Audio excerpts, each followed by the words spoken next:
Welcome, as usual, Evangelist Robert Ndori Mambolei, and welcome to our second day of the corporate fasting and prayer period. I welcome you. Let's hear what God has in store for us today.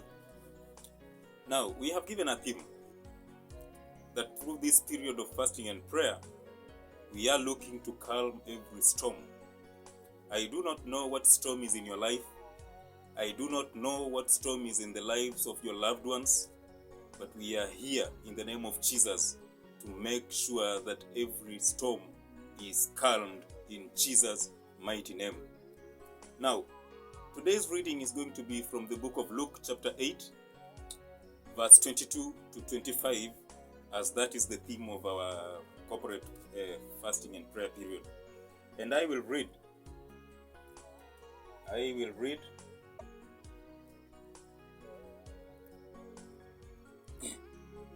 Now it happened on a certain day that he got into a boat with his disciples, and he said to them, "Let us cross over to the other side of the lake." And they launched out.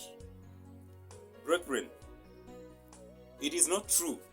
Okay, we understand that maybe you may be passing through a storm because of sin or errors you have made, but it is not automatic that if you are passing through a storm at the moment, that it is because you did something wrong, or because you sinned, or because you made an error.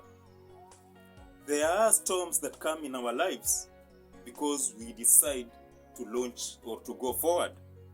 Like in this case, verse 22 of that 8th chapter of Luke, we are told that the moment they decided to cross over to the other side, I do not know where you are crossing from. Maybe you are advancing in business, you are advancing in education, you are making an advancement, and then through making that progress, you found yourself in that storm. It is not a storm that has come because you did something wrong. Some storms come because we are making progress. If they decided to be on the other side, they would not have met the storm. But they met the storm the moment they decided to cross over to the other side of the lake. You were in a business and you decided to go big, and you found yourself into a storm. It is not a storm that has come because of errors. It is a storm that has come because you decided to move forward. You decided to cross over to the other side.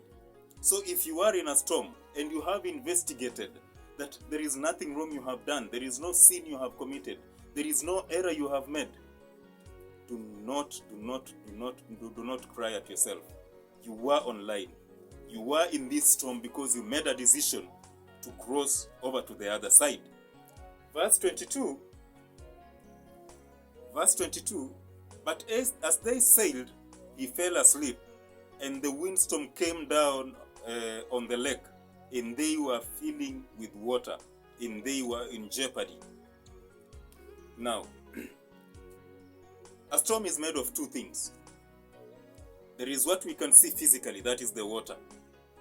And there is the wind that we cannot see physically, that propels that water to make waves that rock the boat. Whenever you are in a difficulty, do not focus on the physical. Do not focus on what you can see with your eyes. If you are quarreling with your neighbor, do not look at the neighbor. The neighbor is the water, which is the physical. But there is a wind that is propelling that. There is a wind that is making this physical to be able to bring the troubles it is bringing. Every storm has two aspects, and that I want us to remember, and to remember very well, because we have been told that as they were in the boat, a storm came. Now, what do you make of a storm? Wind and water. Water physical, wind spiritual. Every storm has two sides of it. You will get the spiritual part that is propelling the physical part. If you are in a fight with somebody, do not look on that person, because he or she is not on her own. There is a spiritual power behind that storm that is causing it to rain havoc in your life. That is something you have to remember very, very vividly and very, very properly. Verse 23. But as they sailed, verse 24, and they came to him and woke him, saying, Master, Master, we are perishing. Then he arose and rebuked the wind and the raging water, and they ceased, and there was a calm. Now, calmness is very important. You can see there are several people in this boat. Some are running helter-skelter with fear, but another one is sleeping. Why is this one sleeping? Yet there are others who are running helter-skelter. Their life is coming to an end. Whenever you are in a storm, calm is very important. Because when you are calm, you are able to make decisions soberly. You are able to make correct decisions. But when you make decisions in haste, when you make decisions in panic, probably and most probably, you are going to pick the wrong judgment. You are going to pick the wrong decision. So the disciples call on to Jesus, and Jesus comes and he does one very simple thing. When you look at that verse, he began by rebuking the wind. What does it mean? He began by addressing the spiritual part. He began with the wind and then he came to the water, because the Bible records that he ordered the wind to stop, and then now he addressed the water. In every storm, as we have seen, there is the spiritual part and the physical part. If you are, for example, in a financial problem, don't take a loan first. Address it spiritually. Because there is a spiritual part that is bringing you into financial difficulty. If you are in a fight, do not address whoever you are fighting with. There is something that is propelling that person to fight with you. Address that one first. When you address the spiritual, it becomes very easy to address the physical.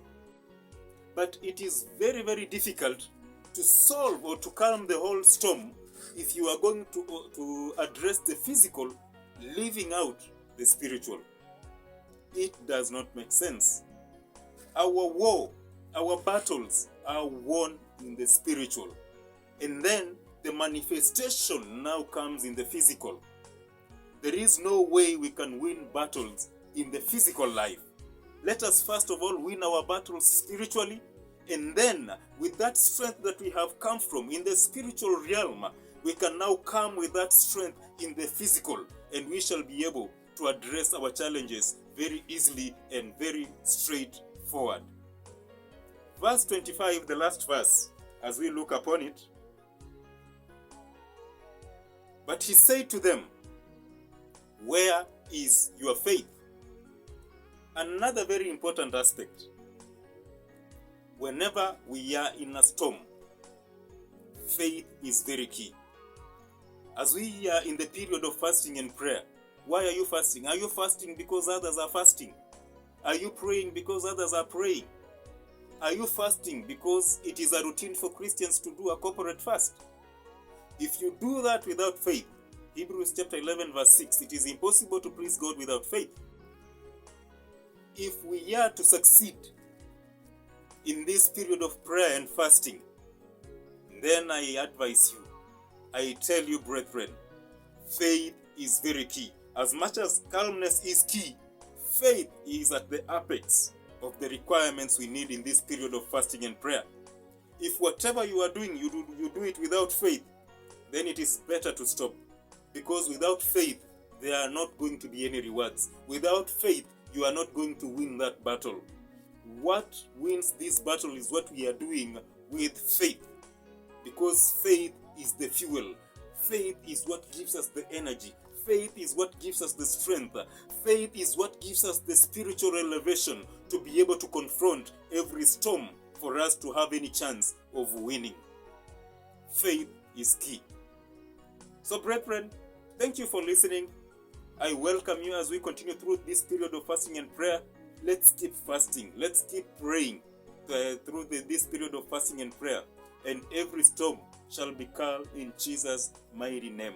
But remember, faith is very key. If you are doing it without faith, then you better change your mindset. Do it with faith. Do it with conviction. And I say, that storm in your life, let it be still in Jesus' mighty name. Shalom.